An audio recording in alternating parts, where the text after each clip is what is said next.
Welcome to the Expat Experts. Today we've got a new episode and we've got George Howard here. She works for the Fry Group and she's a chartered financial planner.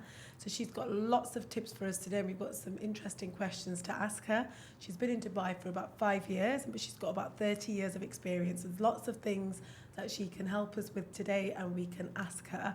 So we're going to start today. One of the first questions, George, thanks for coming. Thank you for having me. To ask you, what are the kind of unique challenges that expats in the UAE kind of face compared to kind of the local residents with the financial landscape? So I guess the first thing to say is that people are here without their families necessarily. So normally at home you have your support, you have your parents, if you've got children, whereas here you don't necessarily have that. And also we rely on a visa system here. Now the visa system has changed a lot over the years. So you can actually retire here now, which is a massive change. You can get a golden visa for 10 years based on certain income, or if you own a property, for example. So if you were to lose your job, it gives you that extra time to actually find the right job for you. Yeah, because I've heard a lot about this golden visa. Has that really helped people kind of with the financial landscape? There's not as much pressure on them? Massively. You know, during COVID, we had people that were losing their jobs and had to leave immediately. Of course. And that's because maybe they hadn't saved money and they hadn't got emergency money to fall back on, but also because of the visa situation. So did the golden visa, so COVID kind of triggered that off then? I guess maybe it did. I'm not quite sure, but I think they want to encourage people to live here, but also to stay here. So you know, when you come to retire, you weren't able to retire here before. Now you can. So it makes it much easier. So what are the kind of typical situations or families or individuals that you kind of help? What kind of financial advice are they generally asking you for? So everything, you know, from what should I do with what I've accumulated so far. I might have certain structures that I've got, like pensions, for example, where I used to work, workplace pensions. In the UK, you have things like ISAs and specialist structures for investments. So it really depends. But obviously the landscape's very different here and the tax system is very different here. So, you know, the other thing you have to think about is your will. So you might have a will in your home country, or you should have a will at least. And wherever you have assets, you need to have a will because the legal systems are different. But particularly here, because of the laws here, you have to, you know, if you've got children, you need temporary guardianship, you need permanent guardianship. It all goes in your will. And if they're investing here as well, it's really important. So that's a question that I had for you, George. In terms of investment strategies that you might be looking at discussing with expats, what are the kind of things that you would maybe look at for those looking to perhaps build wealth here? So we always look at offshore platforms. So places like Jersey, sometimes the UK. It depends on what the client's circumstances are. So what we do is we look at a client's short, medium and long-term goals, and we try to align the investments to them. Now, there are different types of investment strategies. So some people, for example, might be really fee sensitive. So then we'll look at a structure that perhaps is a little bit cheaper.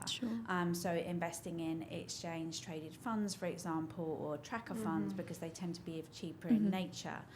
But also people might be ethically minded. So then I might find ethical investments for that particular client, or somebody might be chasing the returns. So we look at the net of fees return is the important part, because there are going to be fees when you invest.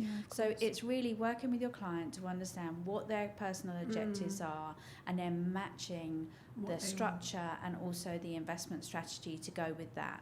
Now, risk is a really important part as well. So aligning the risk, we take a long time to discuss and agree that with a client. And then what's important is, I call it my sleep at night comfort factor. So all of my clients know that term because we discuss it. And it's, if markets dropped yesterday, would you sleep that night knowing that your money's dropped 20% perhaps? Or would you panic and want to sell from the investment in a panic that you think it's going to go down more? Or, you know, markets, that's how they work. They're in a cycle, they come back up. I'm just going to stay invested, keep invested, and then it will come back up naturally. So I have those direct conversations with clients to understand their capacity for loss as well as their risk appetite. So the two go hand in hand together. And then we don't have any difficult conversations. If markets drop, we have a conversation. We knew this was going to happen at some point. So you kind of prepared them beforehand. Completely. Which is really good, actually. It's clever thinking. I don't think that many financial planners maybe have that kind of thought, so that's good from your side. The other thing we were going to ask is regarding retirement planning. So I know that's quite important for a lot of families and individuals that come here, because if they're coming here, they're working, they're making this money, they're investing. What kind of advice would you give them who don't have maybe a traditional pension scheme available like they would do, for example, back in the UK? Yes. So always look at the state pension from your home country.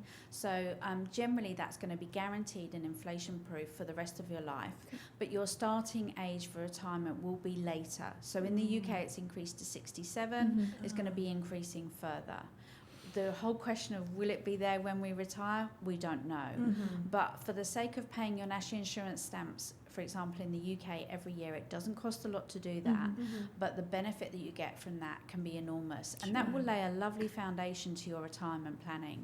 So then you want to then start regular savings. So the regular savings, it's really important with any investments that you do here, that you're flexible, because as an expat you might have to leave at short notice. So no penalties, no tie-ins. You can sell down your investment and then reinvest it in a structure that's more appropriate, or just have the flexibility.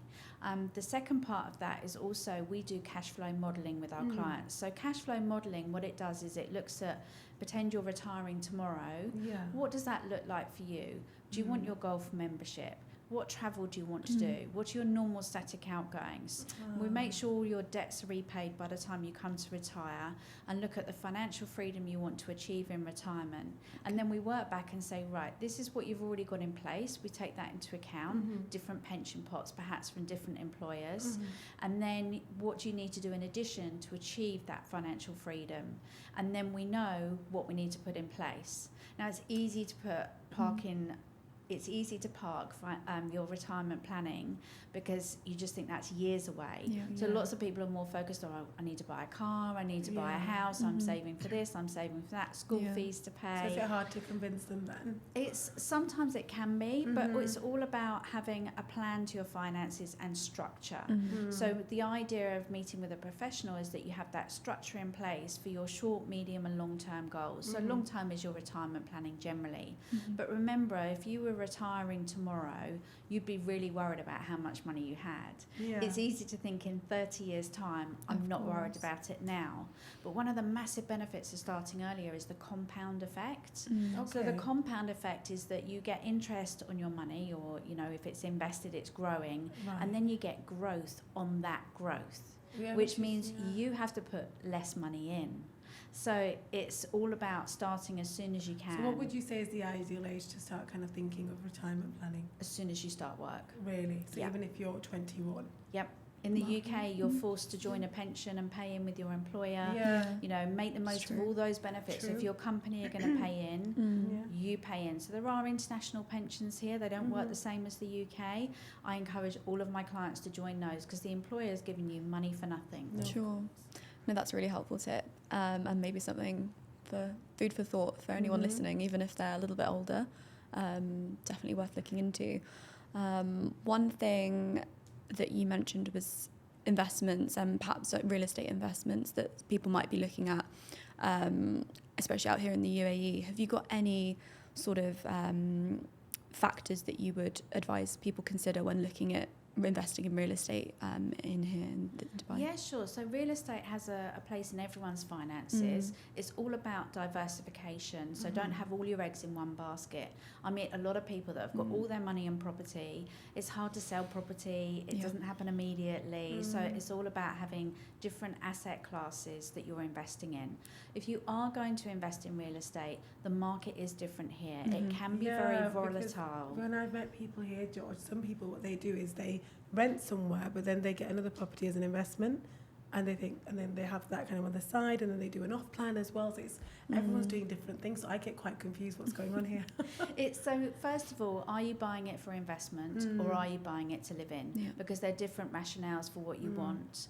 And then make sure that you can afford your mortgage payments. So have a budget in mind. Yeah. Don't overextend yourself, because when you borrow money here, it has to be paid back. The rules are very different here. So make sure you understand the rules. Ensure that you can afford the payment. So if you're buying an investment property and the tenant for some reason can't afford to pay the rent, make sure you can afford to pay the mortgage regardless, and you're not relying on that rent coming in. If the tenant does pay the rent, fabulous, they're paying their mortgage for you. You can make growth on your money. A lot of people, with the rents are increasing and they're having to move further out, are considering buying now rather than wasting rent, because they say, I'm coming for a couple of years, I don't want to buy, and then they end up being here 10 years. And time goes like that, doesn't and it? then essentially, even all that money you spend on rent, it's just kind of could it be go towards a mortgage, right? That's exactly. So it's timing. There are places that are still in negative equity here. We think, yes, the market's gone up massively. It has, but there are pockets where there is negative equity still. So if they sold their property, they wouldn't get back the same amount they paid. Yeah, okay. That's an important point to mention. Another question that we had for you was in terms of maybe emergency funds. I think you did touch on this sort of earlier on in terms of it being really important and a good sort of factor. So I suppose, how important really are these emergency funds for expats living out here? Are there any types of coverage that you would recommend that would sort of fall into that category? That is a great question. So the first thing we do before we look at any investing is to look at these two areas. They are crucial to any financial plan. So as an expat, your expenses are more because you're not near home, as we talked about earlier. You don't necessarily have family. You might need to fly back home at short notice because parents are ill, for example. So you need to have a bigger fund than you would normally. So I suggest you have 6 months outgoings in an immediate access account. And there are lots of different accounts you can have to do that. But it needs to be immediately accessible. Don't invest it, because if markets are down and you need the money, we don't suggest that. So what does 6 months look like, roughly? So it's your outgoing. So what you do is you do a budget. You work out how much you're spending. You work out how much your rent and mortgage are, school fees. What do I have to have going out every month without buying clothes and going out socialising, and then that gives you your basics for outgoing. So what do I need every month to go out, and then you save that for 6 months, and then you have your medium-term savings separately. So once you've got that foundation in place, you can think about longer-term planning. The insurance side of things, so people are like, well, do I really need insurance? So if you've got a young family, employees here don't really have life cover built in, whereas back in the UK they tend to have something called death in service, which is like 3 or 4 times your annual salary is paid out to your family if something happens. So I do believe in having open conversations as a family and saying, if I was to have been run over by a bus yesterday, what do we need to put in place? So working with a professional, because every circumstance is different. So you can't just say, oh, I need £1 million of cover or $1 million of cover. It's not one size fits all. You work out what assets you've got, what rents you'd have perhaps coming in from investment properties, and then you say, right, what's the shortfall? My income would have stopped. It's no longer coming to the family. What do I need? And then you insure yourself. I actually had a client only last week that said to me, George, I want to get some life cover. Are you able to help me? And I said, well, why do you want to get some life cover? And he said, well, I just feel that I need it. And I said, but your family are all grown up. The last child's at university now. I know your finances inside out. I actually don't think you need life cover. And he was like, I really appreciate the fact that you haven't just told me I need to have life cover when I don't need it. So there are definitely, when you've got a young family, you do need life cover. Because it's more kind of suited for younger families. And it's actually not that expensive. Like people think it is, or they just think, oh, that's a waste of money. But believe me, probably I've wasting seen it a on lot worse. here. When people die unexpectedly and you're in an emotional mess when something like that happens, clearly you don't want to be worried about finances. So insurance is there to just take the emotion out of the money side of things for you and make life easy. No, that's really good advice. And I think a lot of people are here with young families, or they get married and have families. I think it's really important. My question to you now is, what do you suggest, or what resources or tools do you suggest for expats to improve their kind of financial literacy while living in this foreign country, which is their expat home? So we have a lot of stuff on the Fry Group website. Okay. We've done lots of webinars. We've got loads of helpful hints and tips. So we've actually got a guide for people moving to Dubai. Oh, that's really good. And so it sort of ticks off, have you got a will locally? All the things that you need to think about. What we can do is also share your website and maybe a link or something so that the listeners can listen as well and have a look at these webinars. That would be so great. Are these webinars done by different people in the group? Yes. On different aspects? Yes. Yeah. So I've done a couple that, like, our tax team do Really quite good. a lot, because tax is really important to think about as well. Definitely. That's so many different things that you have to think about. So I would get advice from a professional, because what we do is we take the time to understand your individual set of circumstances. So, for example, if you have come from the UK and you left partly through a tax year, there are tax implications on doing that in the UK. That was one of the questions as well, was the UAE, obviously tax environment does benefit expats a lot compared to the UK, where you've got a lot more obligations. So obviously that's something that people probably come to you as well. What do they need to be aware of? So always look at your home country for tax implications, as well as here. You know, we live in an income tax-free zone at the moment, but you still might have obligations back at home. So, for example, in the UK, land and property is always subject to tax. We've just had a big budget last week, loads of changes that are going to impact lots of people. So, you know, by speaking with a professional, you're always going to understand, because what I do with my clients, I understand the tax system where my clients are. So I have clients in Europe, in the UK, here. It's important to understand the implications, not just now, but also in the future. So you may go back to your home country. So do you have to deal with tax advisors in other jurisdictions as well? We do. We always work with a professional to have a plan of action for that client. And then we can say, if you do this, these are the implications tax-wise and the investment structure that is most appropriate for you. So we really do tailor our solutions to the client's needs. And that's really important, especially kind of, I think a lot of people move here thinking, great, I've got this salary, got all this money tax-free, but don't realise sometimes what it might mean as well for them back home. Yeah, and so many people don't make the most of the tax-free money. You know, that somehow they've spent it all every month and they're not saving, whereas you should be saving about 20% of your income, roughly. Yeah, of course. Is that, so one of the questions that I had was looking at sort of how to achieve long-term financial goals out here in the UAE. So obviously something you've already touched on is sort of diversifying your investments, and then I suppose saving would be another one, just looking at, I suppose, maximising that extra income that you've got and putting it towards savings. Are there any other sort of pieces of advice you could give to someone looking to sort of invest and maximise their investments, but also factoring in the fact that the landscape is changing in the UAE, and often there are sort of, for example, the real estate market, we said it could be volatile. So what's the best advice you would give to someone looking to balance the challenges with that? So I would say it's about diversification. But it's also, if you work with a professional, then they can, what I do for my clients is lay everything out on the table and say, these are the options for you to think about. If you want to achieve that goal, the cash flow modelling, for example, really helps with that. We use that for school fees planning, we use it for retirement planning, we use it, it's the core of what we do really, because it's all about having the right investment structure, the risk, all those kind of things. But also, once you've put a plan in place, I call it a plan, it's your personal plan that's written out for you. So you give them the options, and then they kind of make a plan with you of what they want to work towards, but obviously listen to your advice as well. Yes, which is good. And then you need to review it. So it's no good putting a plan in place and then something might change. So you know, when you have a new baby, if you get married, if you're moving in with someone for a long time, then absolutely, we're building a long-term relationship. Yeah, so it's not just a one-off. I've done this, I've done that. See you later. Definitely not. I work with 3 generations in one family.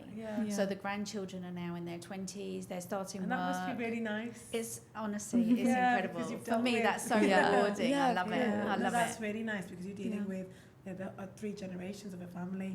So, George, to finish off, obviously what you've shared with us has been really good, but we wanted to finish off with, what advice would you give the listeners of Expat Experts, being the expert you are, and telling us these glimpses, what would you give, what would you want to tell them from your experience or share with them, kind of like some pearls of knowledge or some kind of advice about coming here, or if they're already here, what they should, do? So I would say open conversations. So I call it financial well-being. Sure. Because having open conversations with your partner as a family is going to create it's going to just be a smooth transition. So for example, if you're moving in together and one of you earns more than the other, you're both thinking the same thing. That happens a lot here. One party will come with a job, another one may not have a job straight away, for example, and they have to look, and it takes time. That's quite common. Exactly. So you're going to be having feelings about the one that's not earning money. I'm not earning as much, I'm not contributing as much.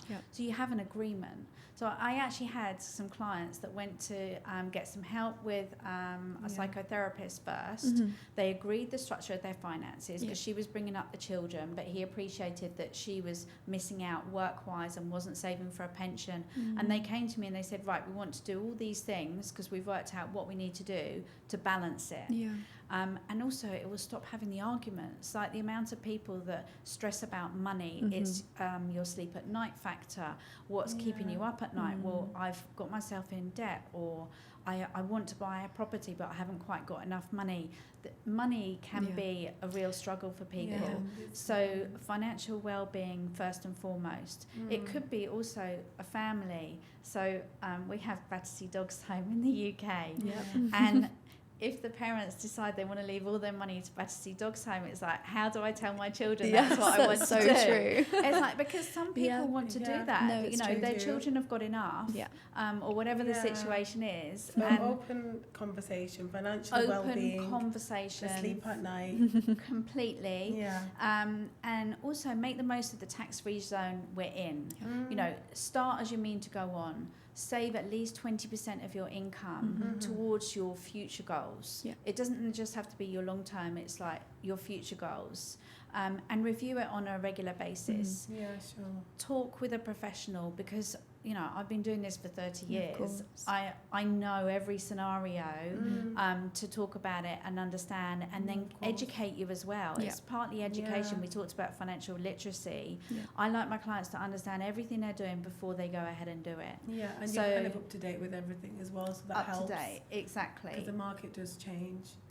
And at our company, the Fry Group, we were founded in 1898, and we have a wealth of experience dealing with expats. So we're qualified to give financial advice, which is really important, and making sure that you've got the regulation behind the company that you're working for. I think a lot of people do need to go to people that are, qualified and, kind of allowed to give that advice, because I've heard different things from different people. It's really good that you've shared that. I think we've learned quite a lot today as well. It's really interesting. I think we need to do some. I've got some homework to do. Well. So definitely, because I get those calls as well, saying, "Oh, you've got young kids. What do you want? You need to do this." And it's honestly making time to sit down with someone and plan it out, especially, It really is. And like with a divorce scenario, I know you guys are helping out with some stuff that I'm working on. But then we get people that need advice as well, or they ask us, and we're not the right person to speak to, but there is so-and-so that can probably maybe give you some guidance. But they do need it, especially when they're divorcing as well. Sometimes they don't know as well what to do when they do get, a share of something, or some assets get sold and they have got kind of money and investments all over. And that's where we get lots of clients like that. And so that's where we can help, because pensions are complicated, and we understand them inside out. So we can say, well, this is what it means to you financially. Okay, that settlement, that's going to be enough money for you to live. I can prove it to you with a cash flow model. So I've worked with divorcing clients for many years now, and understand the complications with that. It's great work that you're doing, and thank you so much for coming on. We'll share your details on the podcast. So thank you. Thank you so much for having me George. today. Thank you.